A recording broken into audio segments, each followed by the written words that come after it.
जय महाकाल। मेरे प्रिय साधक और मित्रों, मैंने इसके पहले आपको आसन बांधने का मंत्र दिया था। अब मैं आपको आसन खोलने का मंत्र दे रहा हूँ। जब आप कोई भी साधना या जप करने बैठते हो तब आसन को कीलन यानी बांधना ज़रूरी है, और साधना या जप पूरा होने के बाद साधन का कीलन खोलना या उसका बंधन खोलना बहुत ज़्यादा ज़रूरी होता है। ऐसा ना करने से आपकी साधना खंडित भी हो सकती है। इसीलिए आसन बांधना और आसन खोलना ये दोनों कर्म आपको आने चाहिए। तो आज का ये जो बंगाली मंत्र है आसन खोलने का, इसका मैं आपको क्रिया बता देता हूँ कि आप आसन कैसे खोलेंगे। सबसे पहली बात, जैसे मैंने आसन बांधने का आपको मंत्र बताया था, वो भी स्वयं सिद्ध बंगाली मंत्र था, और ये भी आसन खोलने का जो मंत्र है यह भी स्वयं सिद्ध बंगाली मंत्र है। इसे आपको जप करने की या सिद्ध करने की ज़रूरत नहीं है।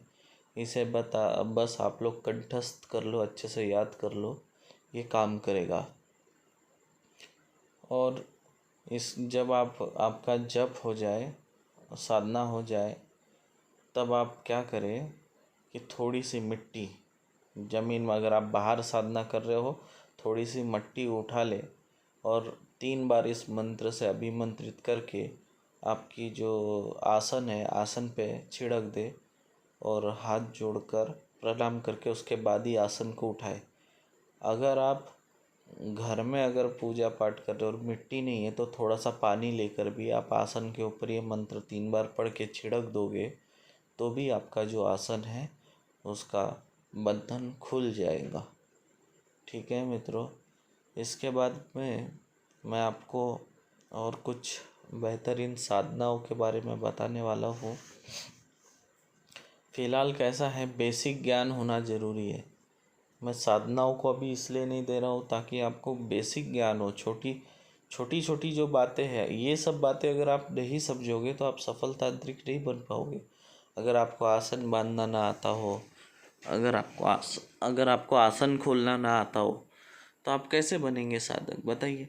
जो आप साधना करोगे अगर उसका फल ही आपको नहीं मिलेगा तो आप कैसे साधक बन पाओगे, आपको कैसे आपके साधना का फल मिलेगा, है ना।